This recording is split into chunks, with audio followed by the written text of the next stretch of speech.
Olá, eu sou Luiz Gustavo Pacete, jornalista especializado em tecnologia e inovação. Fui convidado pela MRV Co para conduzir o Habitability, uma série especial em áudio e vídeo sobre o presente e o futuro do habitat. Neste episódio, eu recebo José Luiz Esteves da Fonseca, gestor executivo de sustentabilidade de MRV Co. A gente vai falar um pouquinho sobre os Objetivos de Desenvolvimento Sustentável da ONU para as cidades e o impacto deste compromisso para a inclusão, sustentabilidade e segurança, dentre vários outros temas. Zé, muito obrigado pela presença aqui no Habitability, bem-vindo. Vai ser muito legal conversar contigo sobre um tema tão importante, não só para as empresas, mas para a sociedade como um todo. Eu que agradeço, viu, Luiz? Muito obrigado, hein? Antes, deixa eu dar um contexto aqui, né? ODS é uma sigla que ela se transforma até numa sigla técnica, né? Mas ela remete a Objetivos de Desenvolvimento Sustentável. São vários objetivos. O nosso foco aqui hoje é falar um pouquinho mais das cidades, um pouquinho mais da relação com a sustentabilidade, mas eu vou dar alguns exemplos para vocês de ODS. Por exemplo, até 2030, tem um compromisso até 2030.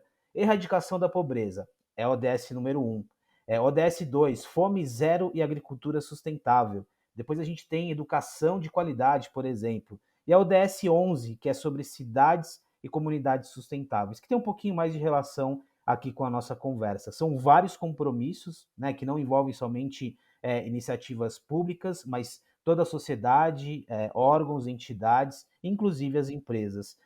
Zé Luiz, comenta um pouquinho para a gente, assim, do que a gente está falando quando a gente está falando dos ODS e qual que é a importância de discutir esse assunto, né? O quanto que ele é importante e o quanto que ele impacta vários aspectos da nossa sociedade. Bom, Pacete, vamos dar um passeiozinho um pouco antes dos ODS, que o Pacto Global, ele vinha com 10 objetivos antes de erradicação de pobreza, direitos humanos, trabalho, meio ambiente e anticorrupção. Isso já estava lá nos direitos humanos quando a ONU foi criada e tudo mais. De lá para cá, em 2015, né, o Pacto Global chamou lá as várias entidades governamentais, participantes da ONU, as empresas, sociedades organizadas e tudo para trabalhar em cima desses 17 ODS, que na verdade nós estamos falando aqui dos 17 ODS, que são Objetivos do Desenvolvimento Sustentável. Então isso trouxe em 2015 como se fosse um marco. Olha, nós estamos aqui em 2015, a gente tem uma meta para chegar em 2030 e tratar cada um desses ODS de forma consciente e trouxe a sociedade para a discussão do processo, né? E isso veio, assim, já assinando lá os 193 países membros da ONU, chamaram as grandes companhias e tudo mais. E aí, quando a gente para e pensa, fala assim: olha, 2030 é depois da manhã, nós estamos falando de 7 anos aqui. Né? É uma coisa que está chegando aí e muita coisa ainda tem para se fazer. Então, assim, cabe a cada um de nós aí fazer a sua parte, mas as empresas que têm esse tipo de conscientização, que é a famosa Agenda 2030, né? Ela tem buscado fazer algum trabalho em cima de alguns dos ODS aí. E isso é um esforço da sociedade como um todo, do mundo como um todo, e cada um vai ter que fazer esses esforços aí. Né? Bom, Zé, aqui já fica claro o tamanho da complexidade em relação a juntar tantos agentes diferentes, né? Iniciativas públicas, privadas, mas fica muito claro também a urgência e a necessidade de fato de ter uma ação mais ativa, né? E quando a gente traz as empresas, o público, a iniciativa privada, Zé, e aí até colocando aqui também a tua experiência, né? Como que uma empresa se envolve num projeto como esse? Como que ela assume um compromisso? E a partir do momento que ela assume um compromisso, como que ela coloca esse compromisso em prática? Bom, a primeira coisa é ela aderir ao Pacto Global do país em que ela está inserida. Né? Então, no nosso caso aqui, a gente tem o Pacto Global Brasil, em que a empresa entra ali, se autodeclara aderente àquele pacto e, a partir disso, ela começa a fazer uma avaliação, estudo do que aqueles 17 ODS está vinculado ao seu negócio. Então, por exemplo, quando a gente começou aqui na MRV a olhar para a questão dos ODS, era uma grande dúvida nossa, nós temos que cumprir os 17? Não, a gente fez primeiro uma internalização do tema para dentro da empresa e olhou para cada área e falou assim, o que a minha área pode contribuir com algum desses ODS?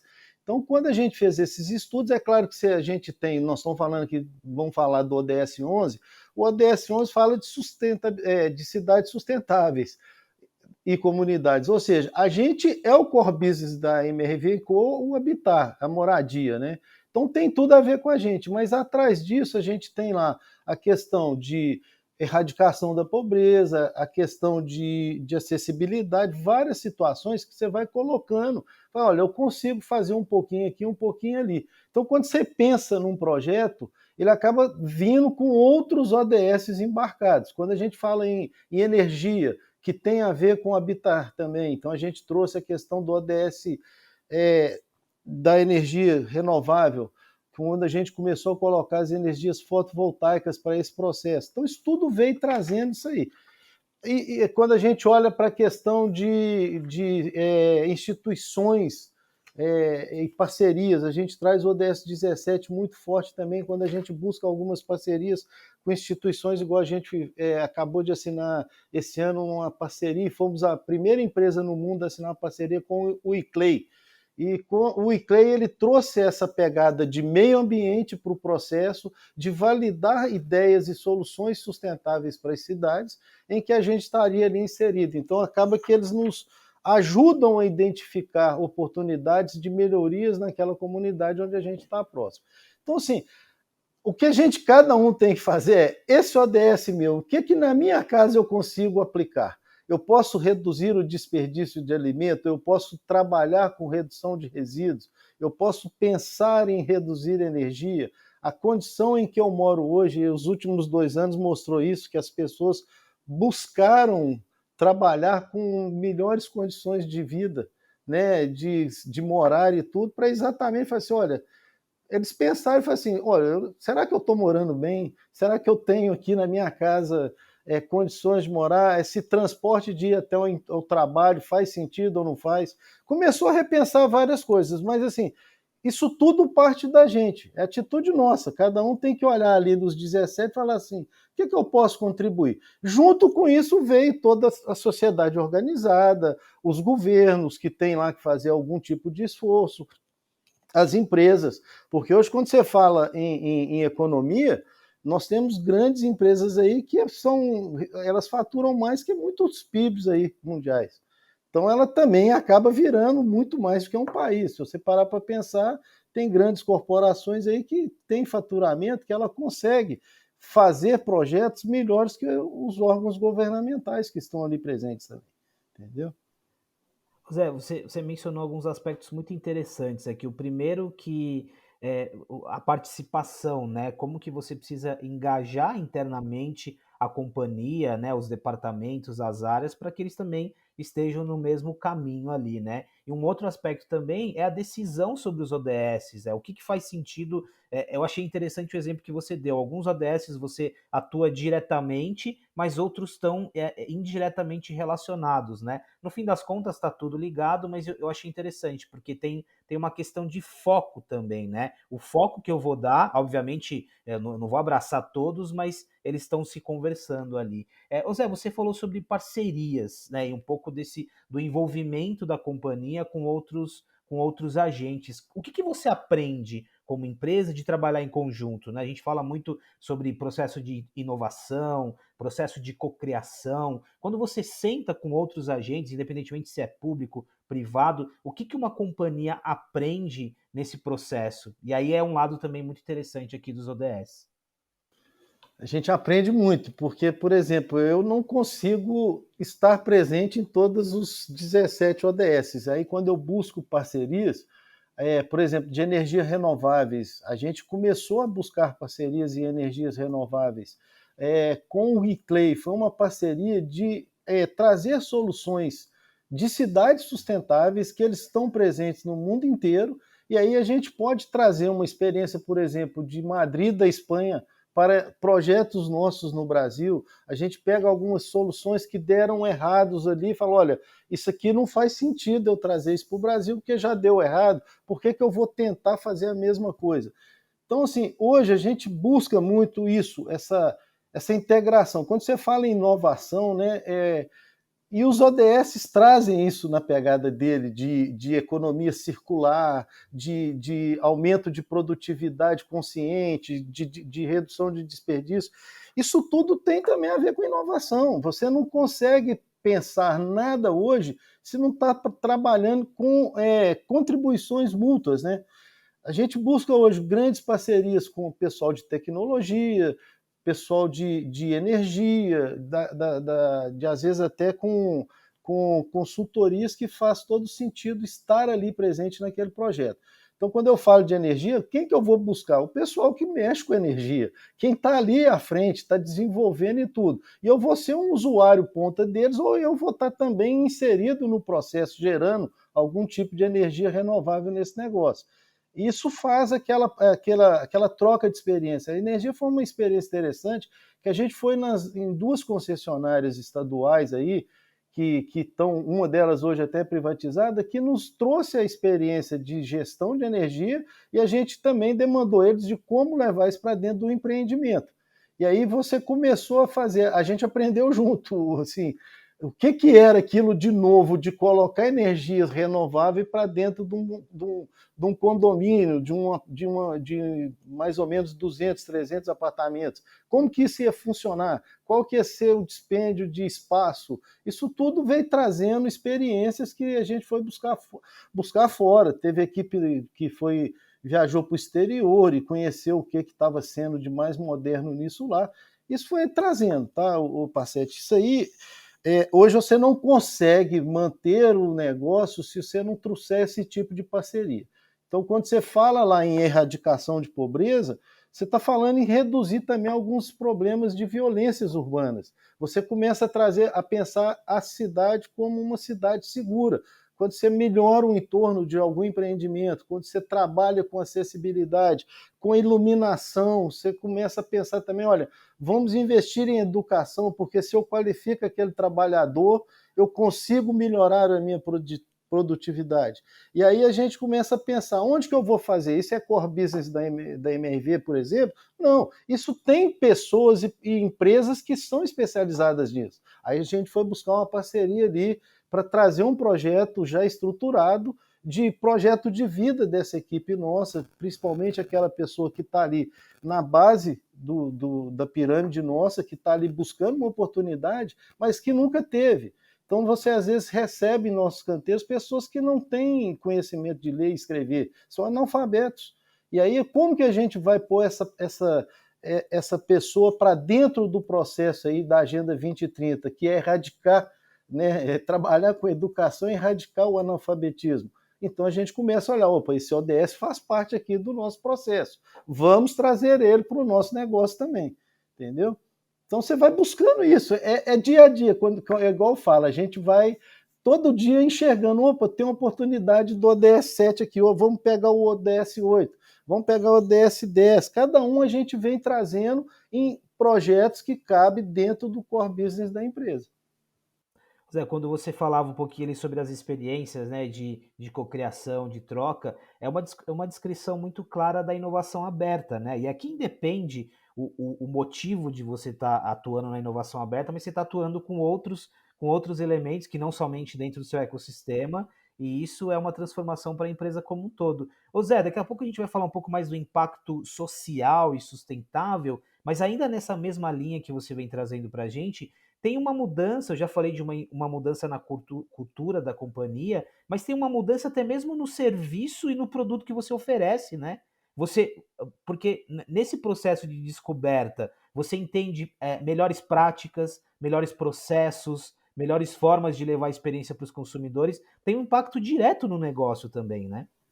Não, com certeza, porque quando você faz ali na área de compra de um terreno, você começa a olhar assim, o que você vai gerar de impacto?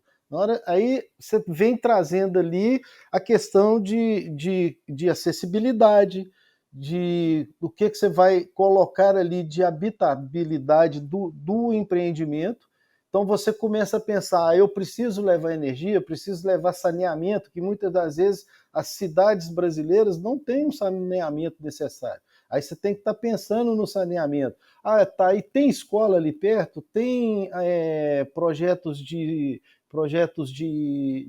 transporte para colocar ali, ou não vai ter? Como que eu vou inserir aquilo ali nas grandes cidades? Então você pega assim, o mundo hoje está chegando assim, para uma urbanização gigantesca. Né? Se você pegar na década de 90, a gente tinha ali 10 mega cidades ali, regiões metropolitanas. Hoje nós estamos falando, tem dados que falam que em 2015 tinha 27 megalópolis, hoje falam em 30 e poucas megalópolis, acima de 10 milhões de habitantes.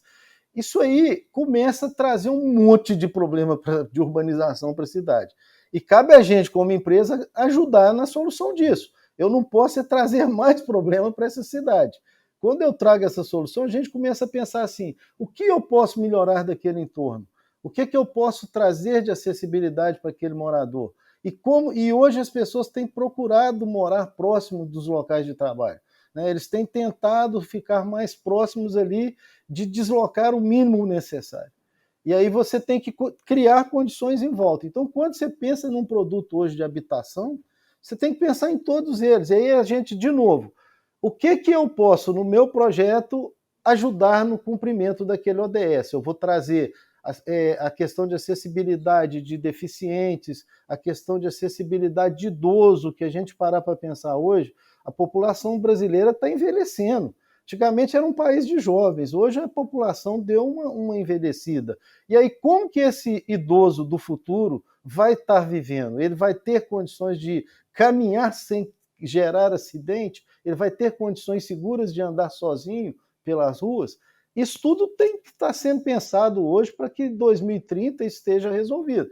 Agora, é um desafio de governo. Como que o governo trabalhou nisso? Eles começaram a criar leis, que também começou lá em 2014, 2015, que foi a lei de acessibilidade, né? Que é a lei de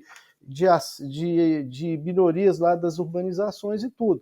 Isso veio trazendo já uma pegada governamental dentro do ODS de acessibilidade, do ODS 11 ali, entendeu? Isso veio trazendo várias alterações. Então, quando você hoje fala com as construtoras que estão pensando o morar hoje, eles não podem fazer uma construção se não pensar na lei de acessibilidade, que ele não consegue nem aprovar esse projeto perante os órgãos governamentais ali. Então já começa por aí. Aí depois tem como que eu vou entregar esse produto para o meu cliente? Será que na hora que eu vou construir, o que eu posso trabalhar em reduzir a questão de impacto no meio ambiente, de reduzir a questão de consumo de insumo? Como que eu vou trazer isso para que evite o que a gente chama de geração de resíduos? Qual que vai ser a minha redução desses resíduos? Esse produto tem que gerar pouco resíduo. E na hora da usabilidade, como que eu vou entregar para esse cliente produtos que consomem menos energia, consomem menos água através de reuso de água, elementos que consomem menos água do que o normal? Como que eu vou olhar a questão de paisagismo? Será que aquele ambiente ali vai ter um paisagismo que consegue absorver a drenagem urbana? Porque hoje o que a gente tem visto são grandes chuvas causam impactos por causa de mudanças climáticas e tudo, isso aí começa a acontecer casos aí de desastres, que o pessoal chama de desastre ecológico, mas na verdade não houve pensamento em estudar ali o problema daquela cidade, a mudança climática que um dia aquela construção poderia ter causado de desmoronamento, de alagamento, uma série de coisas, né? Então hoje a gente tem que pensar nisso. Será que hoje, ao eu construir umas capitais em regiões que têm risco de inundação, que o pessoal fala que os oceanos vão subir e tal, como que vai ser a minha solução para que aquele empreendimento não seja impactado? Ou então eu estou construindo próximo de uma encosta, será que aquela encosta vai trazer algum risco? Ou como que eu vou evitar aquele risco fazendo algum tipo de proteção? Às vezes a proteção não é só no concreto, é uma proteção de plantação. É plantar ali algum sistema de mudas que ela vai fazer a contenção daquela encosta ali. Então, isso tudo hoje tem que ser pensado. Você não consegue mais hoje, assim, não é que não consegue, na minha cabeça aqui, tá? Eu não consigo imaginar uma construção se a pessoa não pensar em todas essas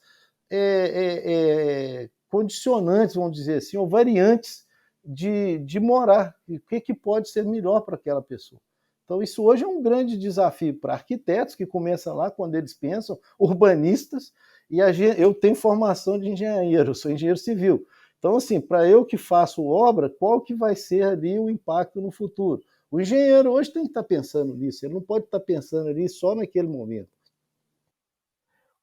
Ô Zé, geralmente, quando a gente olha para os grandes compromissos, né, ou para as metas, para a ONU, para o envolvimento de grandes agentes, a gente acaba, como pessoa, muitas vezes a gente acha que está muito distante, né? Mas eu tô relembrando aqui, enquanto você falava, vários episódios do Habitability aqui, a gente tratou de temas que têm relação direta com o que a gente está falando aqui, com os objetivos, e que mostram o quanto que isso impacta o nosso cotidiano, né? A nossa vida trivial. Por exemplo, o primeiro episódio do Habitability, nós falamos sobre cidades inteligentes, né? Cidades inteligentes, o que você narrou aqui.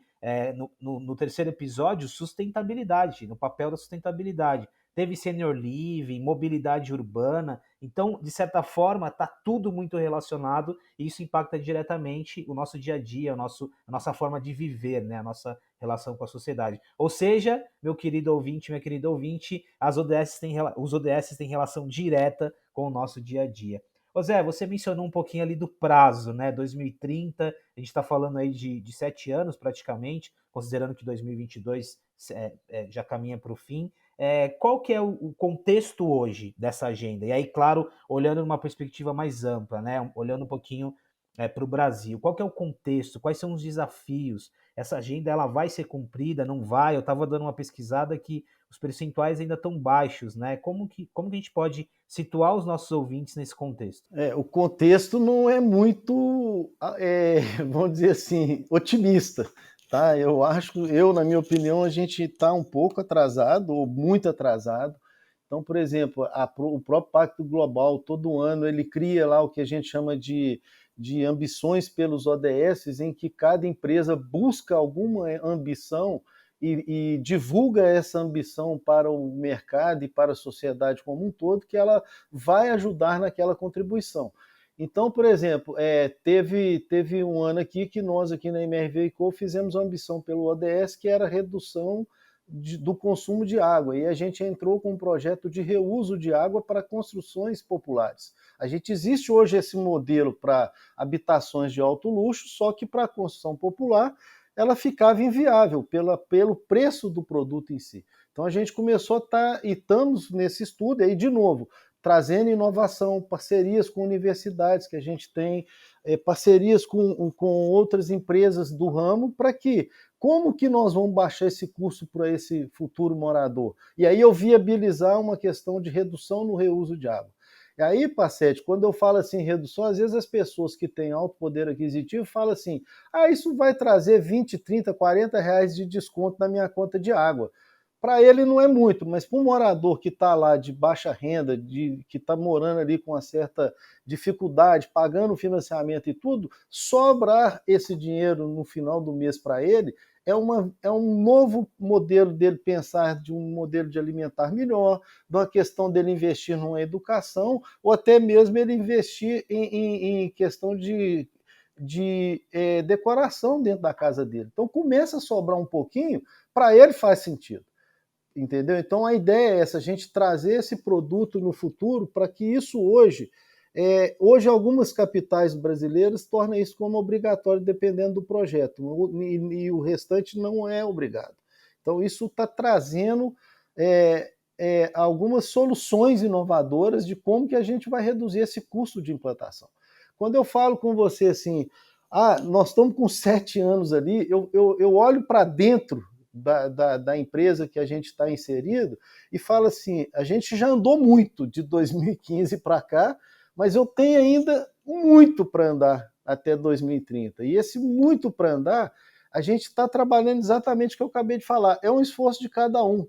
Tem muitas coisas que a pessoa, com o simples ato dela, a gente fala assim, eu vou parar de usar o copo plástico. Então nós fizemos isso aqui dentro, vamos parar de usar o copo plástico.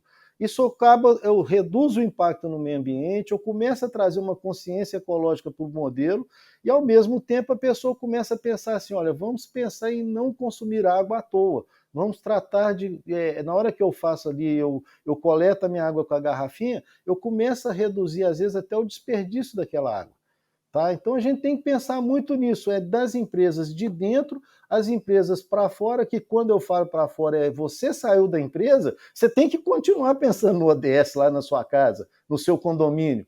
Como é que eu moro? Onde eu moro? O que, que tem ali que está funcionando que não faz sentido?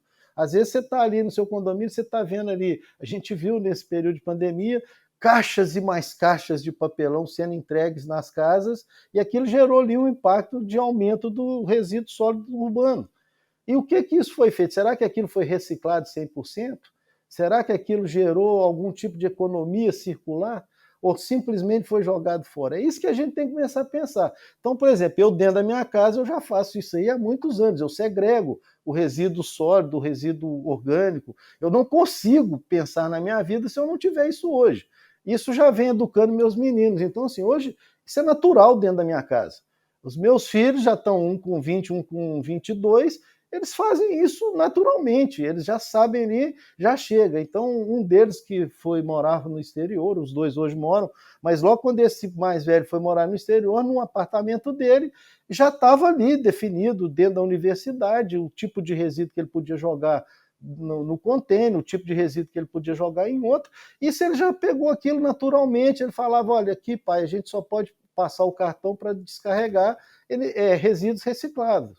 Quer dizer, ele já começa a levar essa consciência. Faço ideia, na próxima geração já vai ter uma outra consciência melhor do que a nossa. Eu não fui qualificado para isso. O que eu sabia era, da porta para fora o problema é do prefeito. Da porta para dentro eu tinha que guardar de algum jeito. Mas sempre a gente pensou isso. Da porta para fora, o prefeito que se cuida ali de tirar aquele lixo da minha porta. E a gente não pode pensar assim, a gente tem que pensar assim, como que eu vou reduzir esse lixo da porta para fora? Como que eu vou trabalhar com produtos que geram menos resíduo?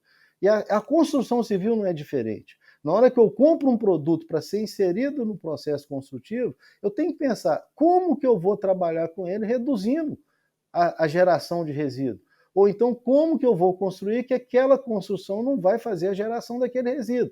Hoje, se você parar para ver aí, 60, 60 e tantos por cento do resíduo urbano gerado é originário de construção. E é o que mais impacta os aterros sanitários das cidades hoje. Então, as construtoras também têm que pensar nisso. Como que nós vamos reduzir isso aí? Né? Não estou falando assim, aqui a gente trabalha hoje com um terço ou menos do que eu produzia há 10 anos atrás de resíduo. Ou seja, houve um esforço interno nosso de como trabalhar com isso, né? De como mudar processo construtivo e gerar menos resíduos. Vamos dizer assim, é uma contribuição nossa para aquele ODS ali. Você entendeu? Então, assim, quando eu falo que os 17 ODS, se eu separar para ler cada um deles, e aí a pessoa não precisa ler tudo com as metas nem nada, mas pega um e fala assim, eu gosto desse assunto, o que, que eu posso contribuir com esse assunto? Você já está fazendo a sua parte. Como cidadão ali que está pensando em 2030, que mundo que nós vamos querer deixar para 2030 ali. Ô Zé, quando você falou, você deu o exemplo ali da conta de luz, né? E o exemplo também do copinho, e mesmo esse exemplo dos resíduos, eu acho que fica de novo, né? E vale muito bater na tecla. É um esforço coletivo, ele é um coletivo em todas as esferas. Exatamente, É exatamente. é do presidente ao cidadão, é do governante e também é das empresas. Agora, Zé, pegando esse gancho dos resíduos, eu fiquei aqui pensando, né? Tem um grupo importante de ouvintes que são microempreendedores, que são empreendedores que têm, né, empresas médias, pequenas. Existe muito mito em relação a custo? Ah, não, Zé, mas você está falando da perspectiva de uma grande companhia, né? Eu vou precisar de investir, eu vou precisar de mudar algumas coisas que vai me gerar custo. Isso são mitos, não são mitos? Como que a gente faz a balança desse equilíbrio, né? O sair do conforto para mudar, mas também não transformar isso em barreiras. Pacete, já começa o mito por aí quando você fala que é custo, tá? Eu acho que você, quando olha para essa questão de sustentabilidade, e alguns projetos, você começa a trabalhar em investimento. Tá? Então, assim, várias e várias vezes eu já fui fazer apresentações, as pessoas me falam exatamente essa frase que você colocou aí. Ah, isso é fácil fazer numa grande empresa. E eu que sou pequeno, como que eu vou conseguir? Eu falo, olha, do mesmo jeito, você vai começar ali a olhar o seguinte, se eu gero lá uma montanha de resíduos, se você gera uma caçamba, então aquela caçamba que você gerar ali, você pode tratar ela de acordo com o que você tem consciência de tratar. Você não precisa misturar aquela caçamba. E aí eu falo muito assim, quando a gente começou a fazer a segregação de resíduos dentro das obras, você sabe que a maior contaminação que a gente tinha das nossas caçambas eram os vizinhos em torno dos nossos empreendimentos, que ele pegava o lixo da casa dele e jogava dentro da nossa caçamba.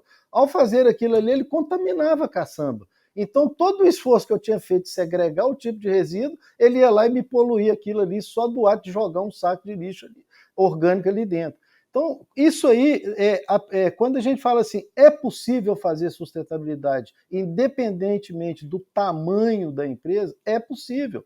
Ele olha ali e fala assim, igual você falou, uma pequena empresa, vamos dizer que é um escritório que seriam eu e mais 2 pessoas.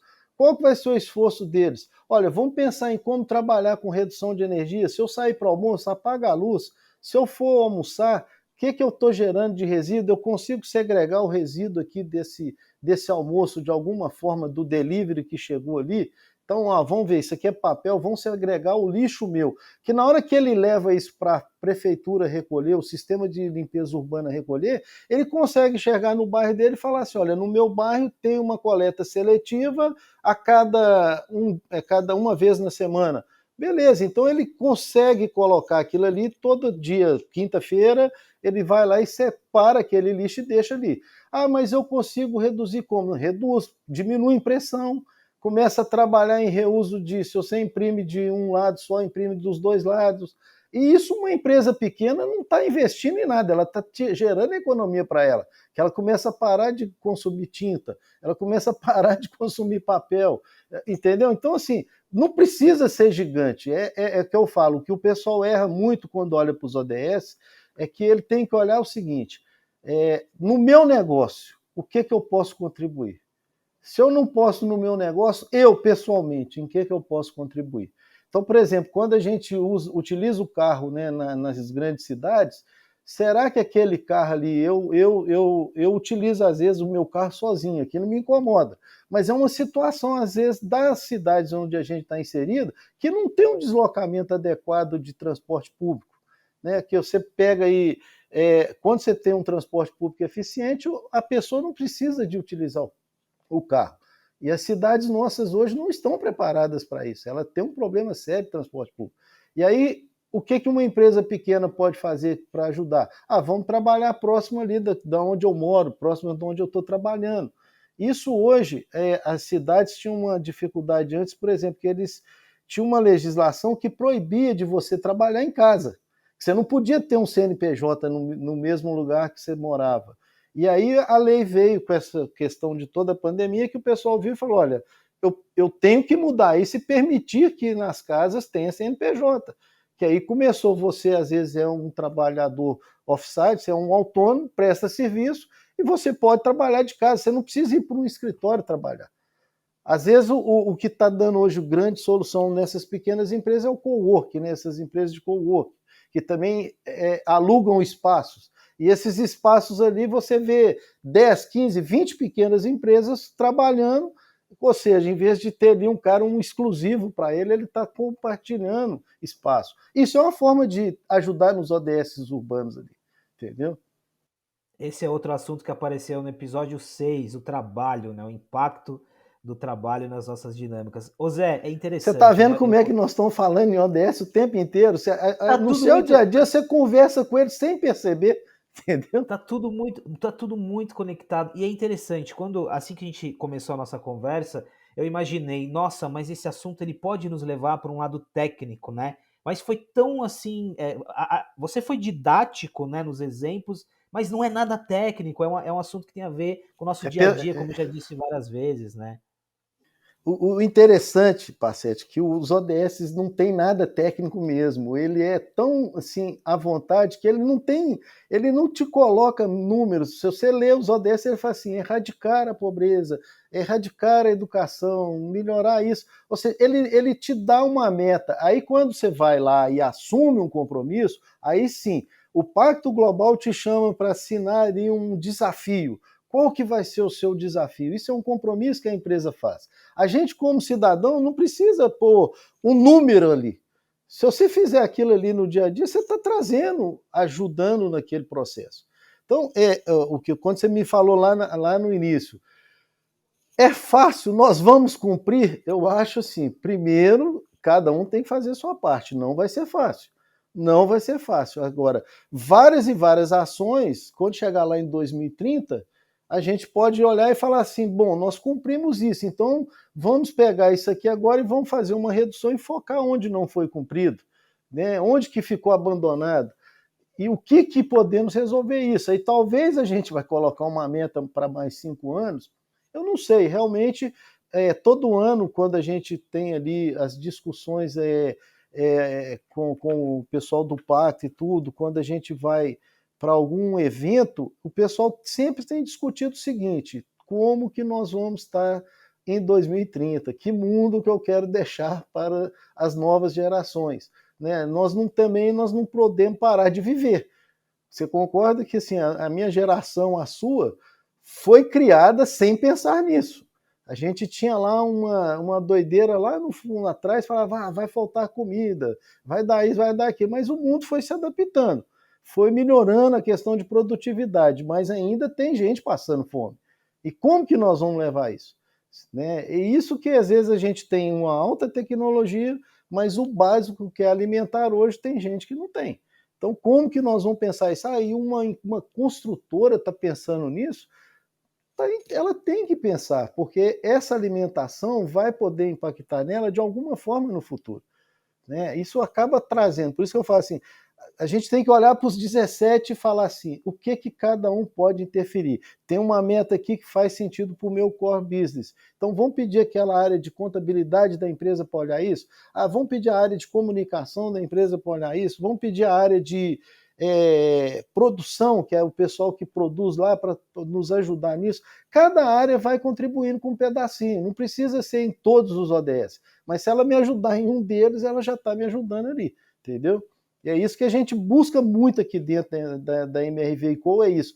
É como que eu integro isso na questão de cada ODS, cada área participar, não é a área de sustentabilidade. A área de sustentabilidade não consegue fazer nada sozinho. A área de sustentabilidade da empresa, ela só dá as ideias, começa a jogar as ideias para as outras e fala: olha, o que você pode trazer para contribuir? Né? E sempre também busca parcerias sustentáveis. O que eu chamo de parceria sustentável? É aquela parceria que vai te trazer benefícios mútuos, trazer benefícios para a empresa, para outra empresa e para a sociedade. A gente não pode pensar ali só no lucro, a gente tem que pensar no benefício que vai trazer para a sociedade, benefício que vai levar para o meio ambiente, o que aquilo ali, ao mesmo tempo, vai trazer sustentabilidade econômica para a empresa. Porque também, se ela não tiver isso aí, ela não vai conseguir também ajudar naquilo. Então, são 3 fatores ali que hoje está muito na moda o ISD, né? Mas eu acho que deveria estar mais na moda os ODS, que aí você estaria englobando todo o ISD e, ao mesmo tempo, ajudando a resolver todos os problemas, né? Ô Zé, o compromisso é importante, né? Acho que você deixou muito claro isso, o papel de todos. Ter essa agenda é importante, mas fica aqui, por várias vezes você mencionou que mundo que a gente está deixando para as novas gerações e mesmo para a gente, né? Não é algo que você termine em 2030, né? É uma mudança de vida, de hábito, de pensamento, que ela é perene, é para sempre, né? Porque Permanente. a nossa relação com o planeta, com esse assunto, com o coletivo, que ficou muito claro aqui, ela precisa ser para sempre. Zé, eu queria agradecer, foi uma aula, assim, de verdade, aprendi muito, nós aprendemos muito aqui. Você viu, né, quantas vezes eu mencionei outros episódios do Habitability que conectam diretamente com esse assunto. Obrigado, viu, por compartilhar esses minutos aqui conosco. Luiz, eu que agradeço a oportunidade, assim, e o recado que a gente que tem que dar é isso: não pense só em 2030, pense pela vida aí, sabe? Você tem que pensar pela vida.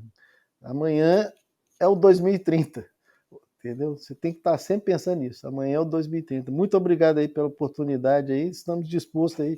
Sempre que precisar, a gente vem cá bater esse papo aí de novo. Muito bom. Muito obrigado, Zé. E queria agradecer você que está aqui, que é nosso ouvinte, nosso telespectador frequente, está acompanhando nos nossos episódios. Você que chegou agora, que está nos ouvindo pela primeira vez, eu mencionei vários outros episódios aqui. Busca lá nos principais tocadores de áudio, Habitability, tem muito assunto legal, desde cidades inteligentes até o futuro do trabalho. E é isso, nos encontramos no próximo episódio. O podcast Habitability é um oferecimento da MRV & Co., uma plataforma habitacional composta pela MRV e outras 4 marcas: Lugo, Sensia, Resia e Urba.